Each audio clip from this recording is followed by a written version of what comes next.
Les myriades sont remplies de mystères, autant de créatures, d'organismes, substances et autres matières étranges, souvent dangereuses, parfois mortelles. Le SCORE, système de classement des organismes à risque et autres entités, a pour objectif de répertorier les dangers et anomalies des mini-mondes. Ce système attribue une note à l'objet étudié, comprenant une lettre S, C, O, R et E qui détermine sa sphère d'action. S pour stèle, l'entité et ses capacités sont immobiles. Toute interaction s'effectue du corps extérieur vers l'entité et non l'inverse. C pour sphère clinée, l'entité possède une mobilité limitée à son île et ses alentours. O pour ordonné, l'entité peut se déplacer d'île en île, mais dispose de patterns et comportements identifiables. R pour ravageur, l'entité dispose d'une volonté propre, ainsi qu'une maîtrise quasi parfaite de ses capacités. E pour éthéré, l'entité possède une grande influence sur l'ensemble des mini-mondes, ou les mini-mondes n'en possèdent aucune sur l'entité.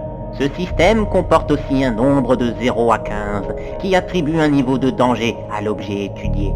0, objet inerte. 1 et 2, comportements amicaux ou inoffensifs.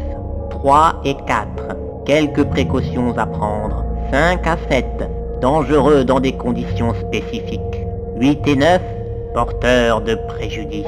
10 à 12, menaces de grande ampleur. 13 et 14, destructeurs de monde. 15, annihilation globale. Voici quelques exemples d'organismes classés par leur score. L'aquastase, score S0. Une eau quelque peu gélatineuse qui empêche toute mort d'organisme, mais ne guérit ni ne soulage les altérations. L'Ancolia, score S5. Une fleur au pollen lourd, dont les pétales provoquent nausées et palpitations au contact du bonheur ou de l'espoir.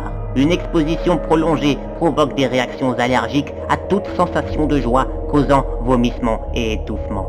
Le plop, score C1. Une créature molle, se nourrissant exclusivement de fruits, avec une grande bouche ventrale dotée de puissantes molaires. L'archipel Fungus, score C12. Un ensemble d'îles dont la moindre cellule vivante se fait infecter par un champignon dévorant. Écarlion, score O1. Jadis, une toute petite étoile apportant le sang céleste à toutes les îles des mini-mondes, aujourd'hui écrasée sur une île. Les atrophiés, score O9.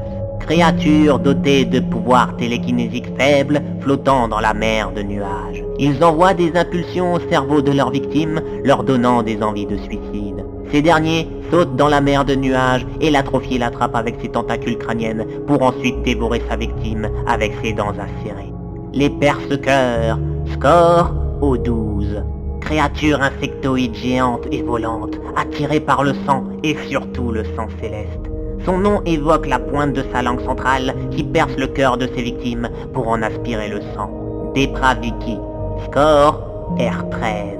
L'un des trois grands vifs, elle parcourt les cieux des mini-mondes à bord de son bateau forteresse, le Revoca Viscera. Elle est la régente des déviants et instaure la loi du plus fort sur son principe le plus brut. Elle possède le pouvoir de créer des tissus et composants organiques sur son propre corps et peut étendre sur une grande distance ses capacités.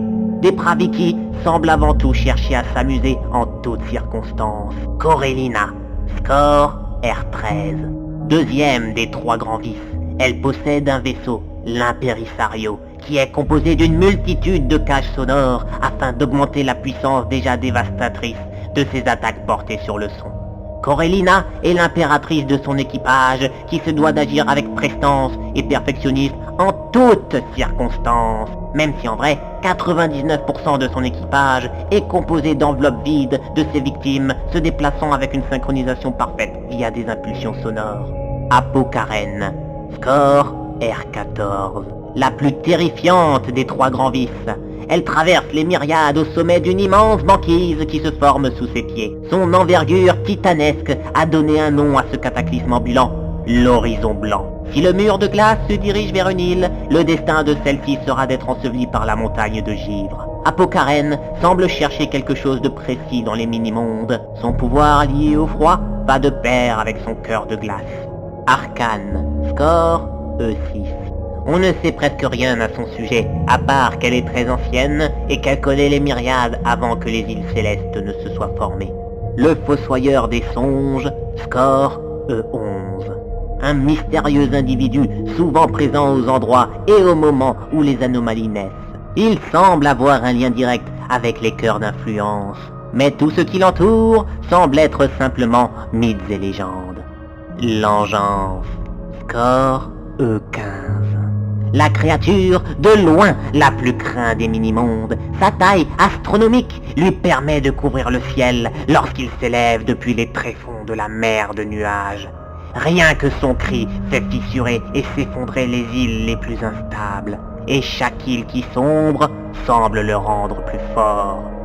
Chaque cycle qui passe renforce la puissance de certaines de ces entités et diminue la force des autres. Bien que nombre de ces anomalies soient des menaces, parfois létales, il semble que les réponses entourant le mystère des mini-mondes soient possédées par les plus dangereuses de ces anomalies.